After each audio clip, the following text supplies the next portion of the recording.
Standard Gains Podcast, episode 16, take 1.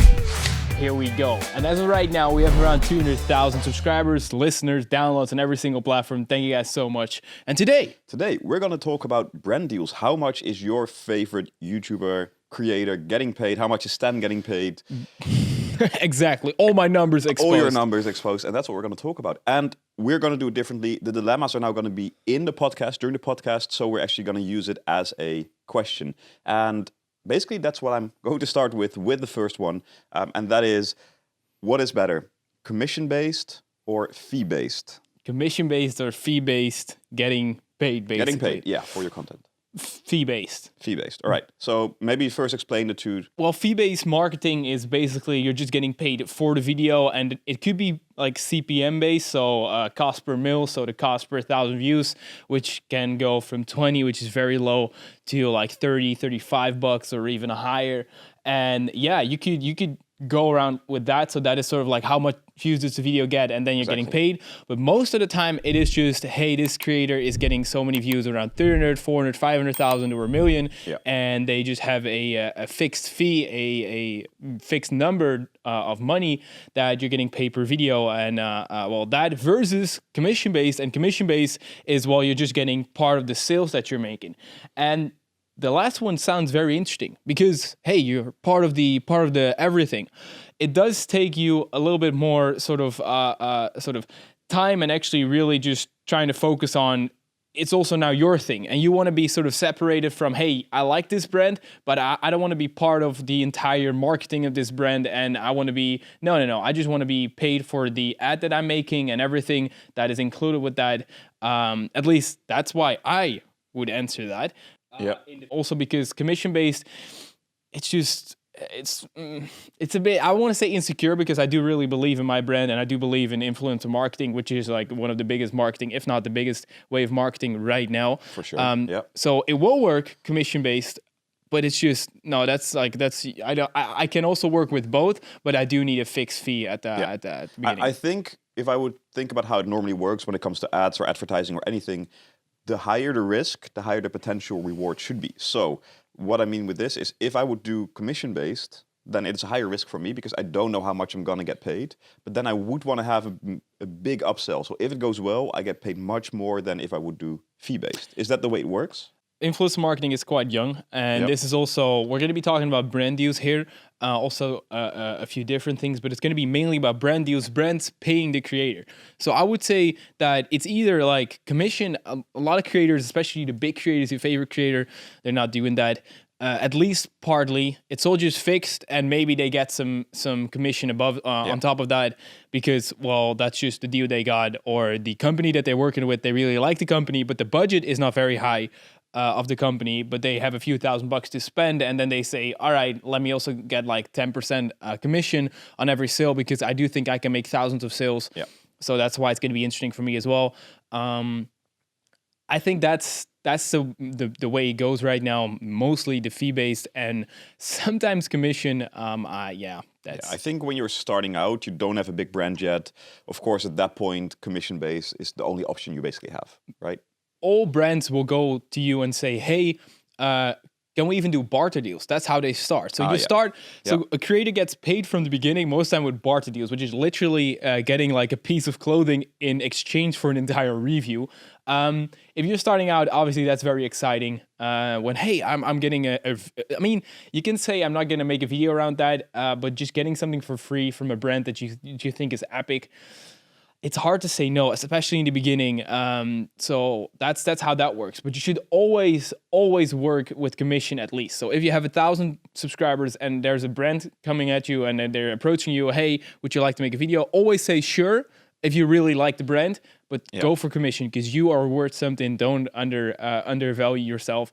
Go for commission at least when you're starting out, and then you can work towards fee-based, because I sort of have the privilege to choose who I want to work with. There are literally like 10 different requests every single day in my email. And some of them are literally about bar deals, like, hey, can we send you a shirt? And can you make a review for your 1.5 million subscribers? I hope you don't even reply. We don't reply. No, exactly. We don't reply to that. So, I mean, to still be nice, obviously, I understand that when you're new to influencer marketing and you were around 10 years ago and you heard about it 10 years ago already, but you never tried it, then you can be like, oh, so they work with barter deals. No, they don't. If you're gonna go to a creator with hundreds of thousands of subscribers or millions of subscribers, or even on TikTok, or But even 50K subs. 50K subs, that makes no sense. No. So but it goes up to like tens of thousands of bucks, but I still say no because I either don't like the brand or it doesn't fit what I'm thinking, or I just have better options when it comes to brands that I think, hey, these fit better and have the same budget.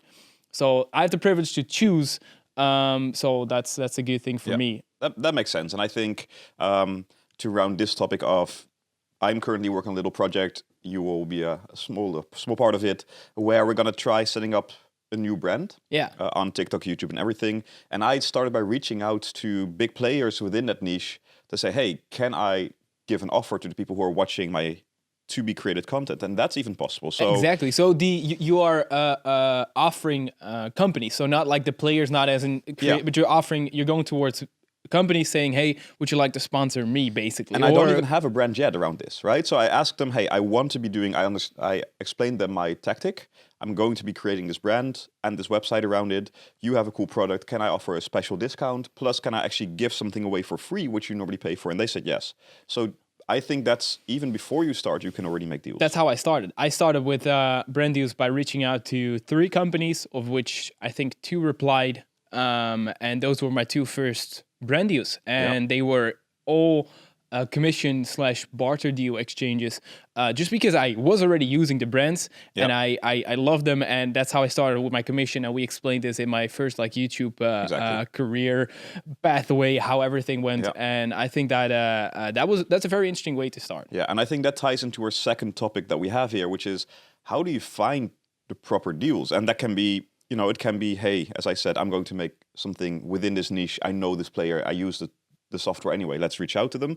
So as you begin, as you get bigger, how do you find deals? How do you find deals? Well, make sure that you are findable in terms of your email address and stuff like that. So that's how the real offers will be will basically be sent to you via email.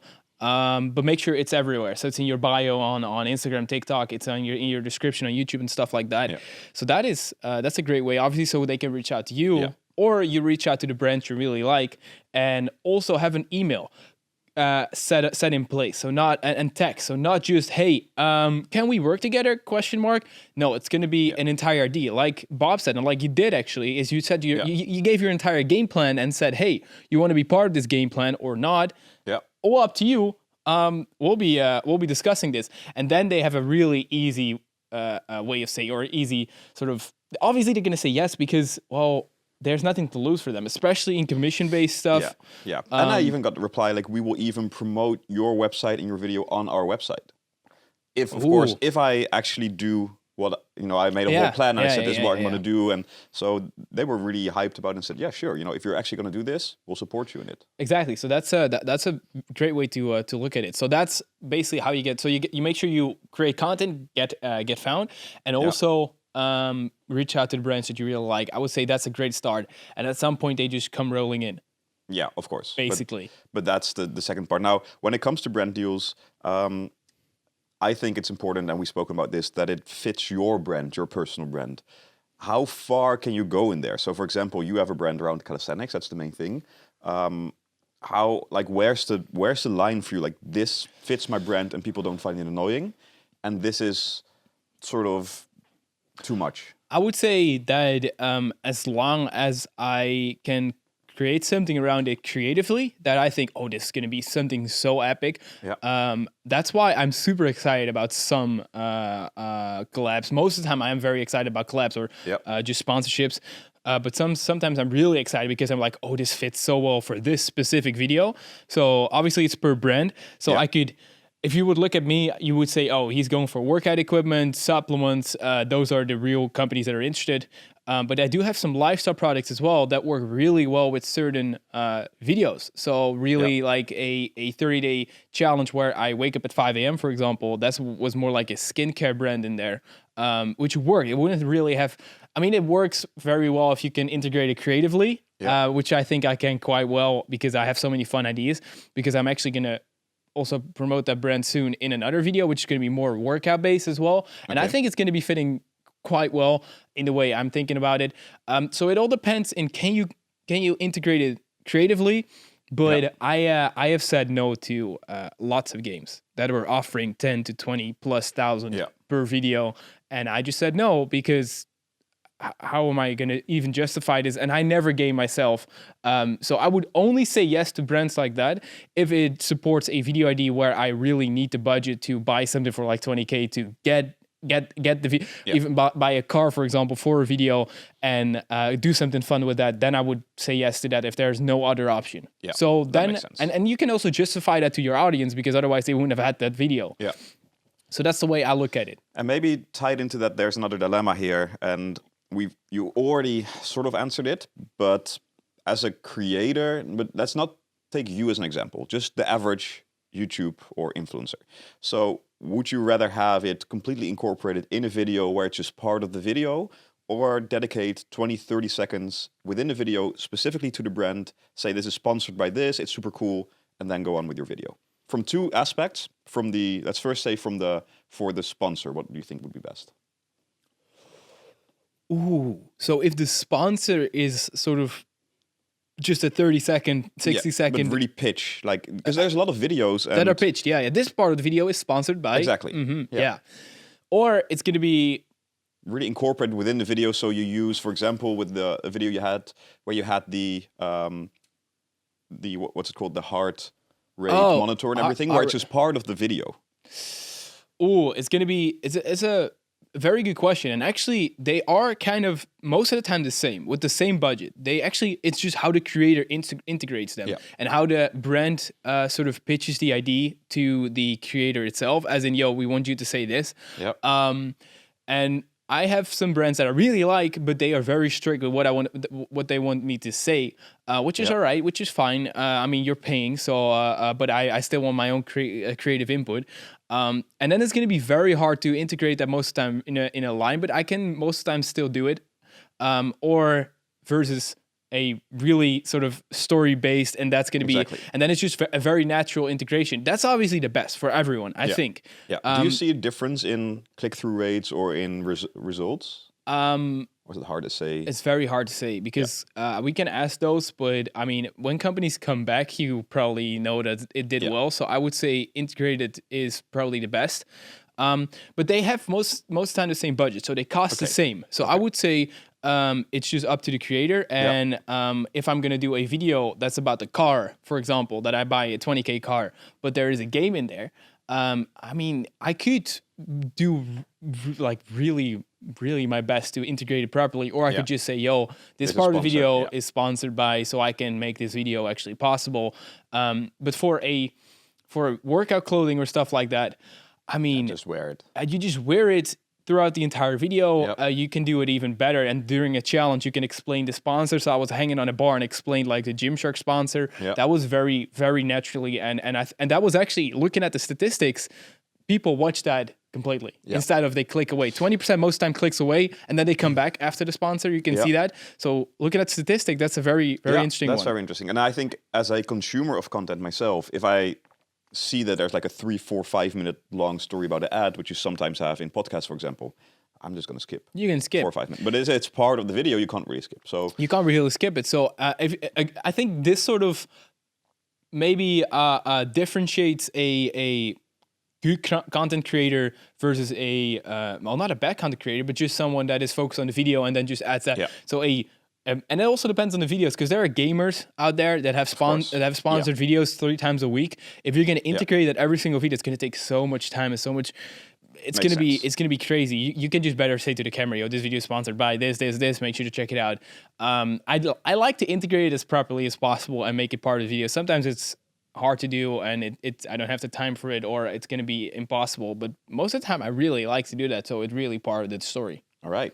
How much should you be getting paid? But let's look at the math, right? How does the math work? So interestingly enough, the math, it changes, because if you look at 2010, no one was getting paid. Literally, no one was doing YouTube as a proper job, at least as far as I know, which is very interesting because people didn't really know their worth. And they grew that to around a few $1,000 per million views. And as of 3 years ago, something like that, it was 10K per million views. At least that's what I heard. I wasn't as big as I was right now, so I wasn't in those numbers.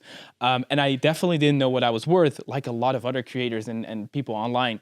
But as of right now, there are lots of videos online and people saying, "Hey, I'm making this per ad. My videos are getting 300,000 views and I'm making 15K." There were 2 guys coming out with that. They have a really fun channel, and they are pretty general. They are entertainment content.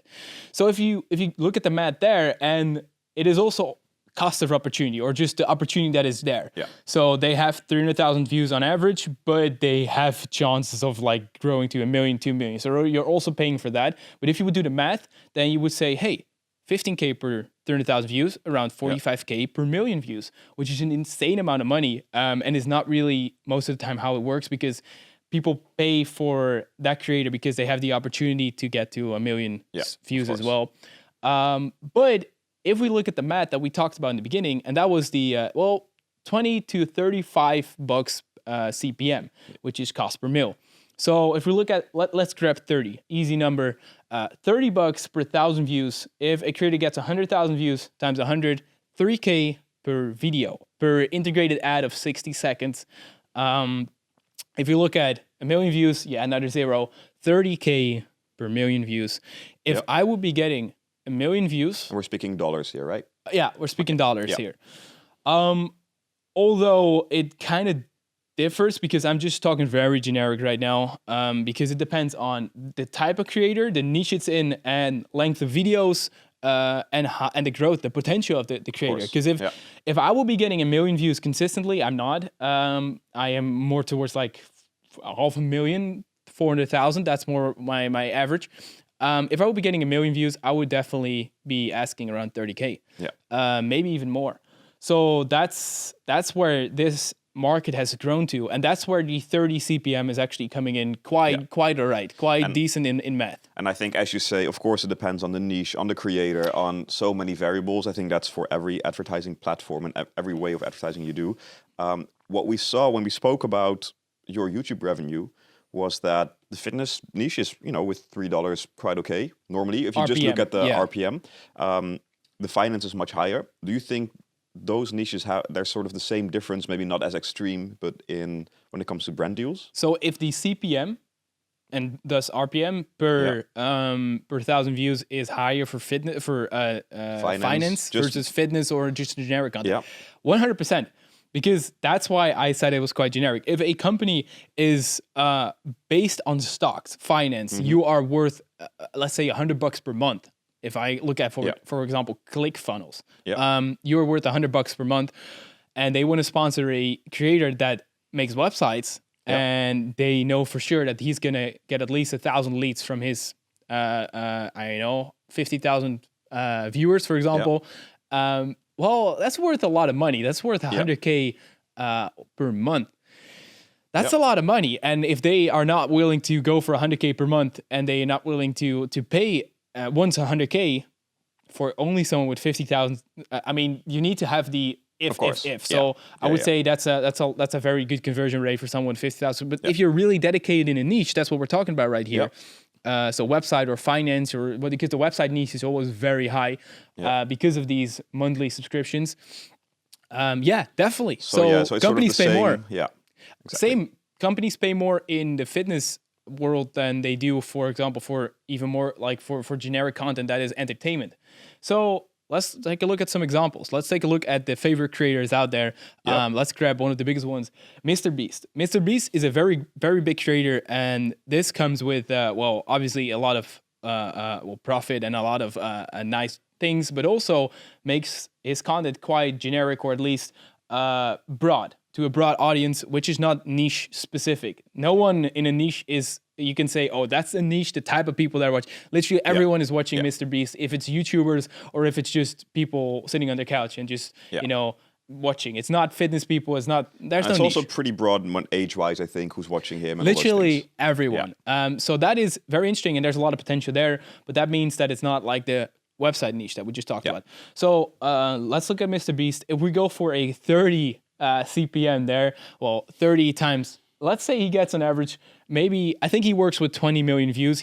There's potential there to even hit 100 million views for MrBeast. So that's where the cost of opportunity comes again. Yeah. But 20 million views, $30, that's 600K per video. And I'm actually thinking that is what he sort of gets per video. And maybe if he pitches a great idea to a company, yo, I need $1 million for this video idea, or I'm going to buy an island, I think they would be down. I think he's getting somewhere between $500,000 to $1 million to even millions, depending on the idea and how he pitches and how companies can actually use them. Because we didn't talk about this yet.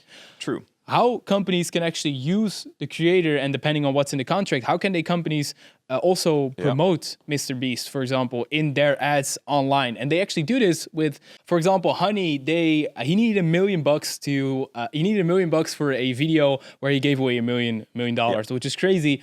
And I think Honey sponsored the entire series. And what they did.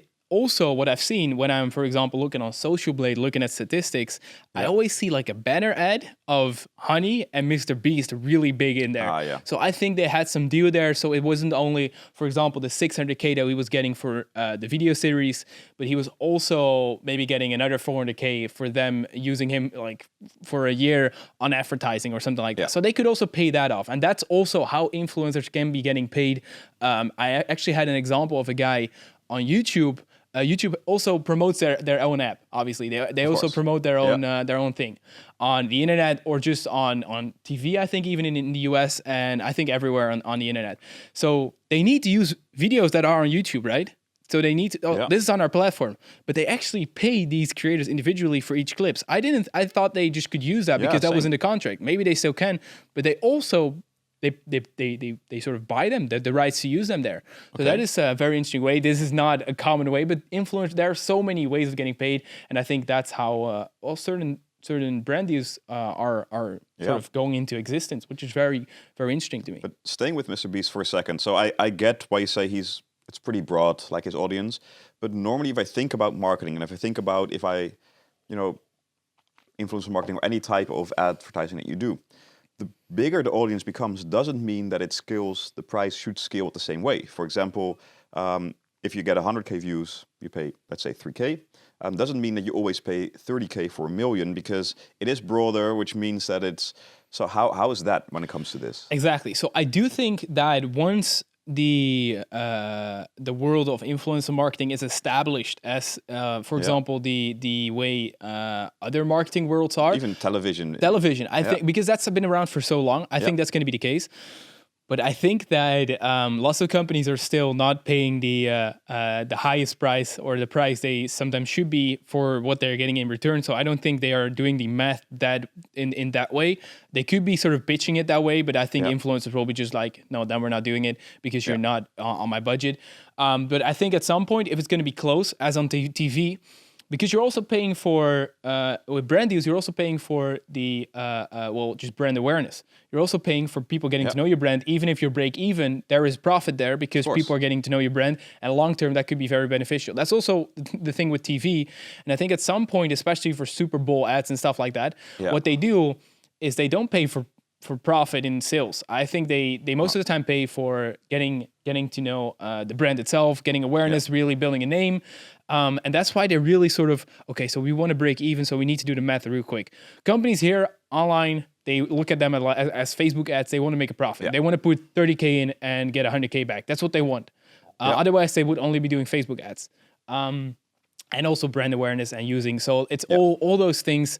But I think once it's getting more towards the sort of break-even point, which I think it will never get, because then they will be paying such high amounts that they're just...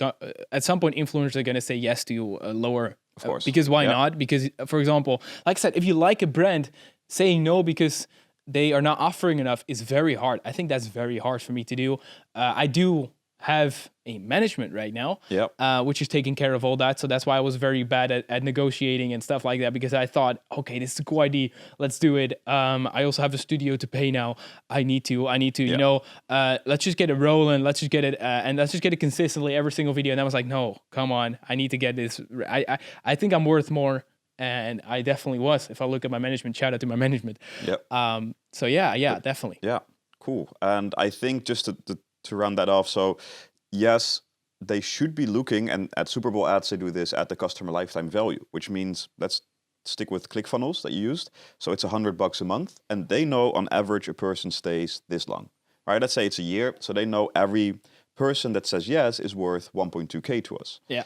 And they should do the math, and I'm not sure if they do, maybe with influencer marketing they don't yet, should do the math based on customer lifetime value. So yes, maybe the average order, on a clothing brand is $50, so they're not even breaking even on your video yet, but they know those people will order for $500 more over the course of the next 4 years. So yes, we're making a profit. Yeah, and that's not how brands most of the time think, and that's also why I'm saying this can definitely mature a lot more. And I think the rates can go up by a lot more. Also, just a quick note: is it too late to start your own channel or start anything? Definitely not. We're working on yours as well, so that's going to be very fun. So let's take another creator as an example. We talked about MrBeast. David Dobrik is, for example, also a really big creator. A very similar case. Let's say he gets not 20 but 10 million views a video consistently. He can be asking around half the price that MrBeast is getting. He does have a very diehard fans, MrBeast as well. But I think David Dobrik are more like stands versus diehard fans. So they stands as in like they really would buy anything of him. And I think that showed with him coming out with a puzzle. He came out with his own puzzle. I think we come back to that a little later in this podcast. And that sold for like crazy because it was his puzzle. And if he says you should buy this product, then I think from his 10 million sort of fans, I think there are literally like 100K stands, and I think he will make at least 100K sales per company. And I think every single product you're promoting is somewhere between like on average $30 to $100. Do the math there. So I think David Dobrik is at least worth. I think he's asking also more close to what MrBeast is asking, and he's also working with companies, SeatGeek for example, to buy him cars to give away in videos. So that's also how he works. So he's not asking. I don't think he's asking any more than that because that's what he says in the videos, and I do kind of believe him on his word there that he just gives away a Ferrari, and then that's it. That's also a pretty decent video. Yeah, that's how he grows his brand, how he grows everything. So that's a very smart way to go at it as well. Yeah, because we shouldn't forget the brand deals is part of what he's getting paid. Of course, there's also just the YouTube ad revenue. There's also YouTube ad revenue. So if it's a sick video like giving away Ferrari, he's going to get a shit ton of views, which means he's going to get a shit ton of money out of YouTube as well. So that's 100% true, and how you should look at it. There's only one case on YouTube that is not like that, and that is David Dobrik.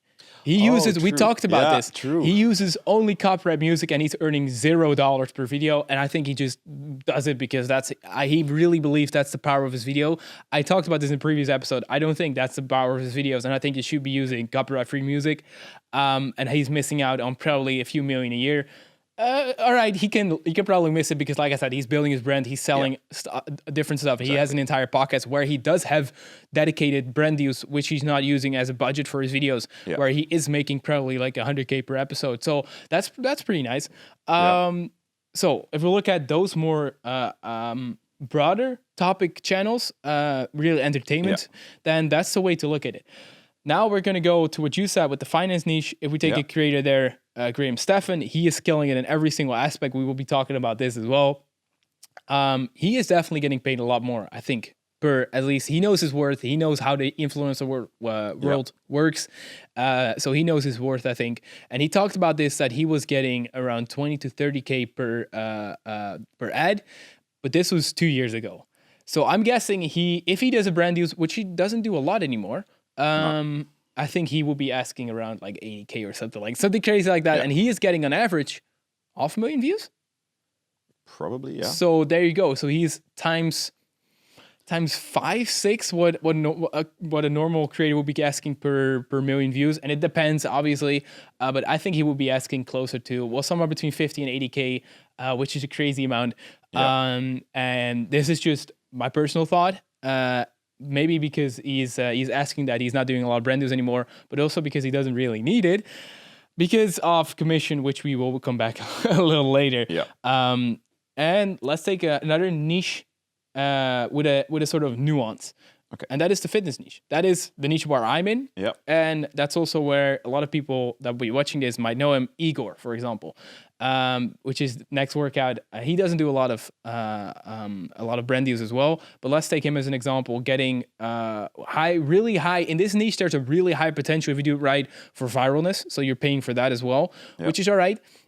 But also, this is a niche where same applies a little bit to the finance niche, but where supplement companies, workout companies, they're hitting the jackpot, obviously. Yeah. And also, or companies, I also work with a company called Karma, for example. Well, you can buy stuff with, they save you money, and it's a free extension. That works with every single audience, and especially with my audience, I think, because they are always looking for deals, and they're always looking for equipment, cheap stuff like that. So that will work very well. But games on my channel, I think, would be worth a lot less to, I would be worth a lot less to gaming companies, because why would they sponsor a fitness channel if like I don't play games? If you're promoting a healthy lifestyle, moving. Being outside, working out, and then you're going to promote gaming, it's not going to work for me, at least, but it's also not going to work as well for them in terms of conversion rate.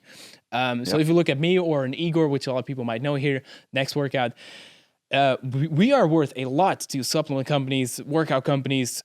Even I got reached out to like really big apps and like the fitness apps, like really big fitness apps. And I'm not gonna name any names. And I had to say no because I have my own products in that space, which is worth a lot more than what they are offering. And otherwise, I would be promoting 10 different workout apps. Then you guys would also not be knowing what app should I be. So I'm very thoughtful, and I think a lot of people are very thoughtful creators about what they promote and what they don't. Raid Shadow Legends is an exception if you see that around. I've heard that everyone is sort of getting offers from them.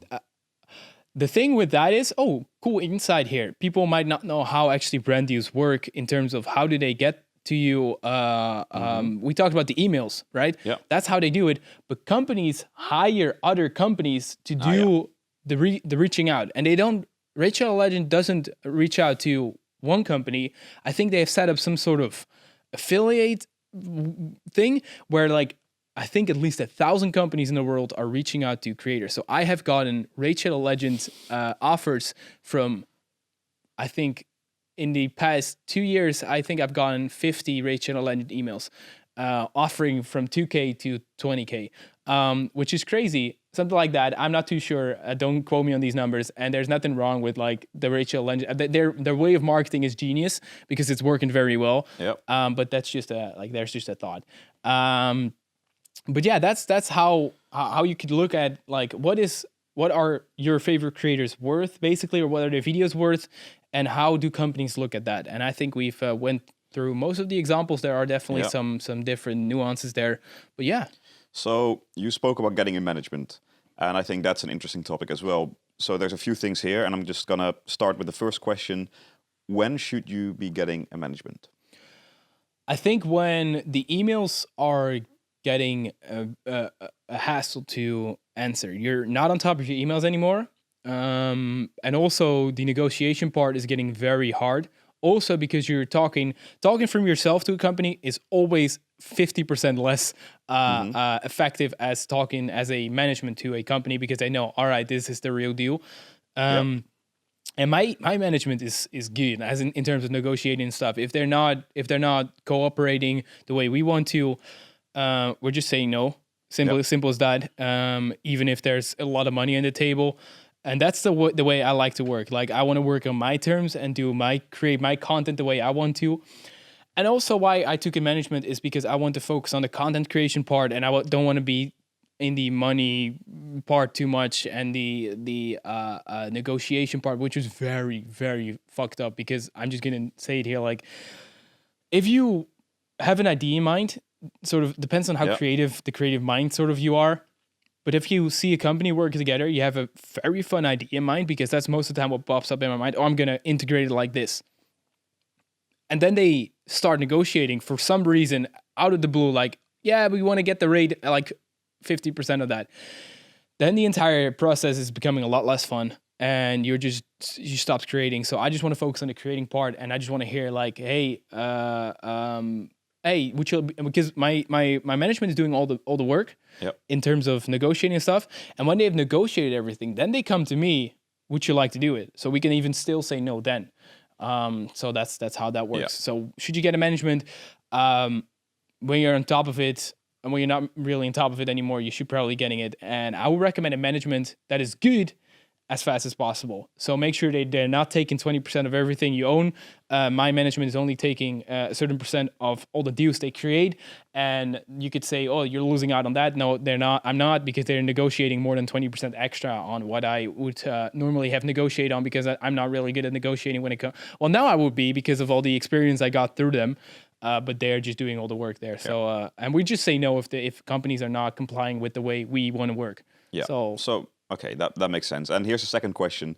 You already said that it was a big difference from how much businesses were paying you, going from doing it yourself to management. 100%. So how much was Stan getting before and after management? Let's say with the same subscriber count. Same subscriber count. Yeah. Oh, I think I was. Maybe we can say RPM. That RPM based. Yeah, RPM based. I would say I was. Oh, this is a really fun one. I'm gonna do the math real quick. So I was. Yep. Let's say we'll look at the 100,000 views. I'm gonna do the math from there. I think it went from around 20-ish CPM to a 30 plus CPM. Okay, so even if they take 10%, even if they would take 20%, it's still a much better deal. Yeah, they take around 20%, so it's going to be a much better deal for me. I think that was it. Maybe it was, some deals even went times 2 or 3. So there you go. Yeah. So that's a pretty decent investment from my side. And you don't have to do it yourself anymore. So no, exactly. Even if it would be break even for you, it would still be worth it. Exactly. So cool. All right. So that was sort of the YouTube side, but how about Instagram, TikTok? So we just covered the entire YouTube website, or the entire YouTube sort of influencer world. But let's look at TikTok and Instagram. Fun fact here, Instagram is very mature. As far as I know from the creators, I don't do any brand deals on Instagram. At least they're either part of the contract with the company that I work with from YouTube, or I just don't do any brand deals on Instagram, because I just would like to keep that as a sort of extra also content for you guys. That is my OnlyFans. Except there is no nudity. Sorry about that. It's just really just where people can, and I don't want to bombard everyone with ads, and I think I'm doing a very good job at that. But it is a very mature niche, the Instagram. So a lot of people are knowing what they're worth. And the contrast is TikTok, where it's super new and people are having millions of followers and they're asking $1,000 per post, which is it's completely different, because long form content versus short form is very different. Because the shorter your content is, the less people's attentions is going to be there. Versus, for example, a podcast. If you can have 100,000 people listening to your podcast, that is a lot. That's a lot different than having 100,000 people watch your TikTok. That's definitely, yeah. I did some research and I saw for a podcast, from big creators, 70 CPM is quite okay. CPM of 70 plus is very normal there. Yeah, definitely. And I think CPM based work for TikTok is going to be very hard. Also because your TikTok can blow up like crazy. But I would say paying for that would be crazy there, because there's also TikToks that are performing like shit. So, and as you say, like the brand deal isn't as strong. There also isn't the swipe up. There's a lot of things you can't do on TikTok. Yeah, so you're basically tagging, and you can sort of put the website in your... it's going to be very hard. So I would, brand awareness. I would pay, if I would look at it right now, and a creator will be getting a million views per video on TikTok right now, I would not know the worth exactly, but I would be saying that's going to be worth a few $1,000, maybe like 1,500 or something, or 1,000. It depends on the product as well and how engaging their audience is. They're getting a million views every single video. Oh, that's going to be worth a few $1,000. Yeah. And how about if you get a few million views on your stories on Instagram? On your stories, because that's the main thing that people pay for. Stories are very posts are less interesting than stories for companies. But this is shift that has taken place in the past year only. The past year, companies are now asking, can we, instead of a post, go to stories now? Because people do swipe ups and just start buying there. Which is a million views on stories. It's pretty sick, but I just have the comparison sort of. On stories on Instagram, I wouldn't even know where to start. I think that's going to be that's going to be worth hundreds of thousands. If you're going to, maybe 100K. If you like an Instagram story with 1 million, that's a lot of people. Yeah, of course. But you said like if you get a TikTok for 1 million, so I thought let's use the same number for Instagram. Now, of course, I think that's a very interesting analogy, because you're already having the same number, and for TikTok, I was like, oh, $1,500. And here you're talking about 100K. 100K. Well, I mean, it's gonna go close to. It's gonna be tens of Ks. It's gonna be closer to 100K than it is to 10K, for example. So it is very strong. But of course, we also know it's much harder to build that brand on Instagram, to get that engagement on Instagram than it is on TikTok. So there's a big difference there as well. But I think it's interesting to just sort of know the numbers on different platforms. Yeah, 100%. So that's gonna be very very interesting to see where TikTok is gonna go. Because I recently saw a guy promoting on TikTok using creators that were not asking too much, and they were asking, I think they were asking $1,500 for a few hundred, and they had like 1.5 million followers, and they were getting a few 100K per video, TikTok. And I was like, that's what I would have paid, basically. I don't think I would have paid any more, but it was 100% worth it for the guy. He showed the revenue and everything, and he said he made like 10x. He 10x is which is nice, but it depends. TikTok is it's such a weird place. So I'm very interested to see where TikTok and short content is going to go. And shorts is I recently got my first email for my shorts account. I haven't seen anything else about it, actually. I just recently saw it. So there are companies getting more into it because they probably see that it's cheap right now, and that's how the entire niches are growing. So I'm very interested to see where this is going. Snapchat. I've heard Snapchat is very effective. I've heard the same, but I don't use Snapchat, but it depends on the ads on Snapchat or stories. Because ads ads are super expensive. No, but I mean, are super effective and relatively cheap. That's what I know from people who use them. But as an influencer, what would you get paid on Snap? Because I have no clue. I think people, it's going to be similar to Instagram, because not like TikTok more, because it's short and it's. Oh, Snapchat is basically like your story. True. Yeah. And I think you can also add swipe ups there very easy. True. I think this is going to be very similar to are there people with millions of followers in Snapchat? Probably. Is that a thing? I think it's a thing. I don't use Snapchat anymore, but I know a lot of people using it for friends and really using it as like, look where I am right now, sort of Instagram stories. But it's going to be very similar to Instagram, I think. If you are an influencer in any of these platforms, let me know what you're asking. Yeah, I will be 100%. I gave you my numbers. I will be 100% interested to see what you guys are asking, and if you're actually getting. I mean, asking is something different than actually getting paid. But I'm very interested to see where all the markets are going, because I am sure of one thing, and that is the influencer marketing is going to be growing like crazy. It's probably going to 10x still in the next coming years, and people are going to be getting paid more and more. The more established it's going to be, people are going to be believing everyone more or just buying more. The conversion rate is going to go up, and also companies are just having to go bit more against each other, like ads in Facebook. Facebook ads were very cheap a few years ago, and now they're getting more expensive and more expensive because more and more people are using Facebook ads. Yeah. It's a bidding system. All right, I want to go to a few do's and don'ts when it comes to this, and I will start with a dilemma. Yeah. Have a 10-20 second integrated ad in every single video, or have one, let's say, a 2-minute ad once in every 4 videos. Every single video 30 seconds, and the pay is going to be sort of the same. Yeah, I have to pay. Well, it really and depends. It's the same company, because here's another thing. The reason why I also ask it is because if someone pitches a product in every single video, I stop watching them because I find it annoying. Oh, that's a very great way to look at it. Well, that's why it's like a do and don't. That's sort of why it was. And that's where the sort of creative mind comes in. If you can integrate an ad well, it shouldn't be a burden to watch. If you can integrate ads well, if you're going to be, and 30 seconds is very short, and that's why I asked sort of to make it even, as in the pay and the company is the same thing. Well, actually, if you look at the creative mind, you can also apply that to the 2-minute ad. If you do it very well, and once a 2-minute ad, I think from this is a very hard one, because if you say that it's going to be. It's a burden to watch these ads, and it's very hard every single video. And there's going to be an ad in this video. I'm just going to skip it. I think you shouldn't do it every single video, 100% not. and a 2-minute ad is very long. But if you can integrate it well, I just said I would go for the first option, but now I would probably go for the last option because I thought 2 minutes is very long. But if you can do it really well and really put time in the ad, I think people are going to like it. And then 2 minutes is going to be once every month, for example, because that's what it is for me. I upload 4 times a month. That's what I try. Yeah. So it will be either like having an ad every single video or having it once a month. Once a month is going to be for me then.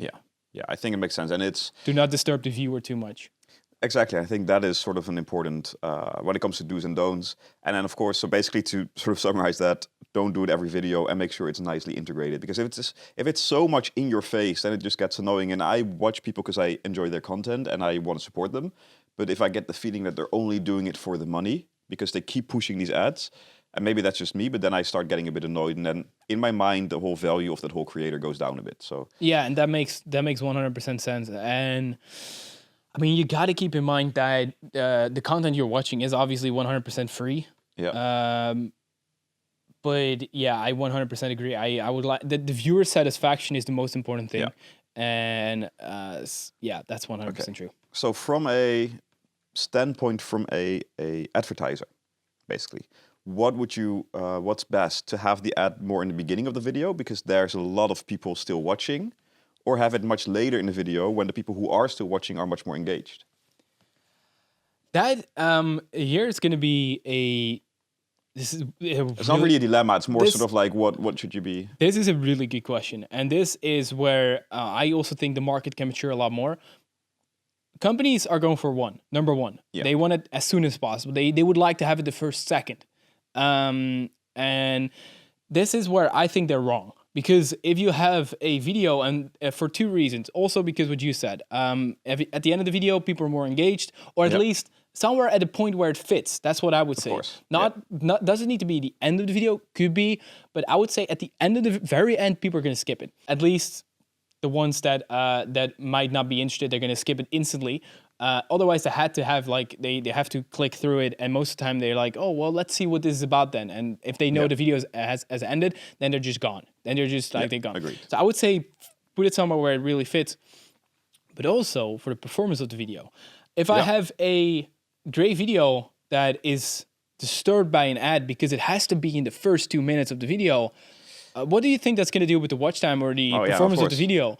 It's going to go down fast, and they're destroying a great video. And instead of 500,000 views, the video, or instead of the 3 million views, the video could have gotten. The video is getting 500,000 views, and they are losing out on potential customers by just wanting it as soon as possible. So yes, my average watch time might be, I don't know, 6-7 minutes. So they want to have it within the first few minutes.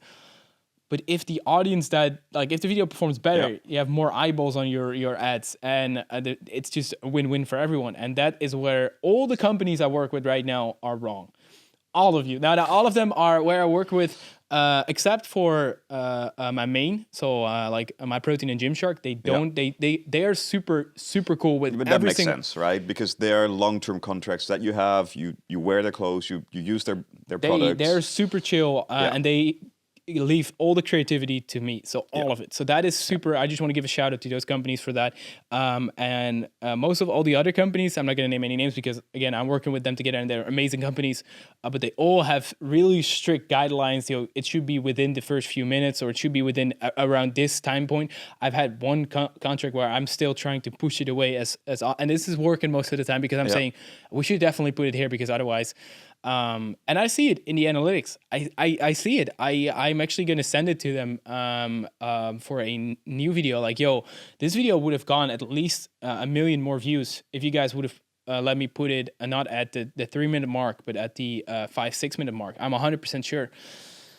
That's a loss for me and a loss for them. But that's how it works. How it works. All right. So not too. Make sure they're not too annoying. They're not too much in your face. Not every video. Make sure it's not really in the beginning. Make sure it's at a good place. Are there any other do's and don'ts that you would really say about this? Well, obviously, only work with companies that you really think are worth working with, that you really like. The best ones are the ones you reach out to them. But unfortunately, if you reach out to a company, sort of your position looks less good. which I still think sucks. But I mean, it makes sense. That's just how people and companies work. I mean, he wants to work with us. Why should we be paying an extra for that? Yeah. Makes no sense. So that's why you should come with a good game plan if you want to do that. But yeah, work with companies you like. Make sure there are not any weird things going on with the companies, as in some controversial stuff with other YouTubers and stuff like that.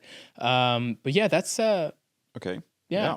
I want to discuss one more topic, and that is basically, is this for you as a content creator the best choice? So of course you can have brand deals, but you can also have your own brand.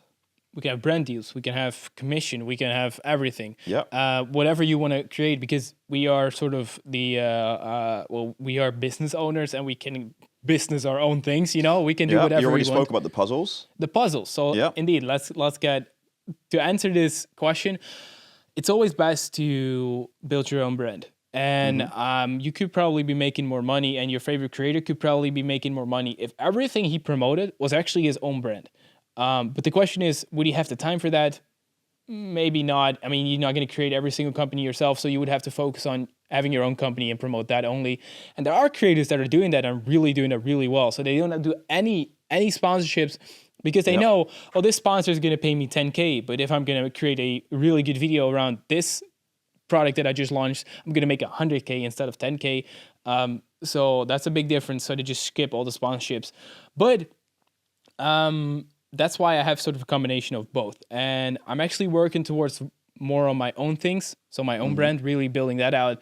But the two companies that I really like, or there are a lot of, but I already named them, Gymshark and MyProtein. Why am I not starting my own clothing brand? Why am I not starting my own supplement brand? If I would do that, I would be making more than they are paying me right now, 100%. But they are so easy to integrate, and they are high quality brands. I don't have to worry about quality. I don't have to worry about setting up all those companies. I don't have time for that. I mean, if I really have to at some point, I could be. It also brings a whole different cost structure. It brings a whole different management structure. So it transforms your business to a whole different business model. Now you can focus on what you enjoy doing and hire other people to do that. Exactly. So this is super easy. The companies that work, it's super easy. They have the creativity. There is some sort of security there because of the contracts, and it works. It's in place. That's why I like the brand deals there, or the way we're working together. If at some point, I don't know, maybe there's something happens, or one of the companies goes bankrupt and they're gone. I don't have any. Yeah, I could start. I think. I'm not too sure if I would go to a new one or I would just start something myself. That's going to be the question. But as long as I'm working together with these brands, I'm not looking at starting it myself, I think, because it's just so easy. Yeah. So it is about a healthy balance between having the right amount of sort of brand deals. Yeah. Having either like brand deals that really work because it's so easy, or either commission-based. Because if you look at Stephan again in the finance niche, he could start his own brokerage probably, and he would probably be one of the most successful on YouTube with his revenue. But his deal with the other brokerages where you can buy stocks and stuff like that is so good. Once someone signs up and adds $100 to their account, I think he's getting a free stock and he's getting commission, and he's probably making thousands of people do that every single month. So you can do the math there. So for him to build an entire company, he doesn't want that. He doesn't care. He did just launch a coffee brand. He did just launch his own brand. So he is really, he's doing the same as I'm actually working towards. And he already did that. He's a genius in that part. He's building everything that's easy and makes sense to have other brands do because of quality, because of easiness, because of everything. He just has that on his side. And then he focuses on, like I said, he's not doing a lot of brand deals anymore. He just focuses on his own stuff, his own coffee brand, his own courses. And I would say, if you're a big trader, you should definitely do that. But on the other hand, if you really like making content and don't like the business part of it, I do still like the business part of it. But if you don't like the business part of it, you can just do brand deals and have your management take care of everything. And you can just create everything. And I mean, another really fun thing that we didn't talk about is, for example, the things that you can't create. So if you look at sort of the YouTubers that are in the tech niche, they are sort of promoting phones, or which are also, that's a very hard niche to actually get brand deals, because they don't want to be put in a box. Oh, this guy is an iPhone, he promotes iPhone, so all the other opinions, and then you're you're done as a tech YouTuber, at least in the iPhone department. So they don't take a lot of brand deals there. I'm pretty sure they just take brand deals of like skin. So there's like a skin of on your phone brand, and they can literally put skins on everything. So that fits perfectly. But we didn't talk about that in terms of the they can't start their own phone brand, or they can't start their own camera brand. That doesn't so they can't. So yeah, some of them are getting sponsored by Canon, the cameras, or Sony cameras like we're recording with, because you're not going to start your own camera brand, and having a camera brand as a camera reviewer is going to be super handy because it's going to save you a lot of money because they're probably going to be giving you, or at least hiring you, these cameras. Which is super handy for you to make reviews, up your content. So also, if it's gonna up your content, it's a no-brainer. If it's for YouTube, you should stick to the roots, and that is YouTube. And if your content is gonna get better with a brand deal instead of doing it yourself, just go with the flow. I mean, that's what probably got you started in the first place. So without YouTube, it wouldn't be very. So I'm really focused on making my content better, and then look at that. And of course, those people in the tech niche can still have accessories they make, like phone skins or whatever. But I 100% agree with you. And I also think that doing too many things, we've spoken about this in the past, doing too many things at the same time, so running like, if you would have your clothing business, your supplement business, you have your jewelry business, and you have YouTube, and you have, it's just too much, and you can't focus, and you will do everything shitty. So focus on what you're good at. If it fits the brand, if it makes sense to build something easy, a product, sure, but don't do like 20 things. I think that's the main exactly, takeaway. And that's why I focus on everything that I do right now. I want to do it high quality. I want to do everything in house as well. What I'm gonna do, so I can really quality manage everything. But it's working towards that, and that's gonna be a 5-year process to get everything in house in terms of everything basically. Like we're doing obviously all the courses now inside, and also all the content creation, with the merch and stuff like that. And like I said, I don't want to get the workout clothing or the supplements. I don't want to get that in my in-house because they're doing such a great job at that, high quality. So I'm gonna leave it at that. All right. Well, Stan, I think that rounds it off. Thank you so much for showing your numbers and sharing your thoughts on. I think I gave away everything. People. I think now if you watch this one and the one on your YouTube revenue, you know everything. You can do the math. You know everything. You can see and wonder why he's not driving a Ferrari yet. Yeah, you can see why I'm not. Yeah, exactly. So thank you so much. Thank you so much for watching. And I hope you guys actually just found this interesting, and we talked about some of your favorite creators. And I know I sort of put a lot of stuff on myself here, like compared it with myself, because that is what I can sort of hold on to the best, because I know my numbers and I know how I work and what I've seen in the niches and in the industry. And we can only estimate the others, so. Exactly. So that's why I wanted to pull a lot of stuff towards me, so you could get some real numbers and some real thoughts and some real stuff, and then some basically guesses towards the other guys. That was basically it. I hope you enjoyed it. See you in the next episode. See you next episode. Bye bye.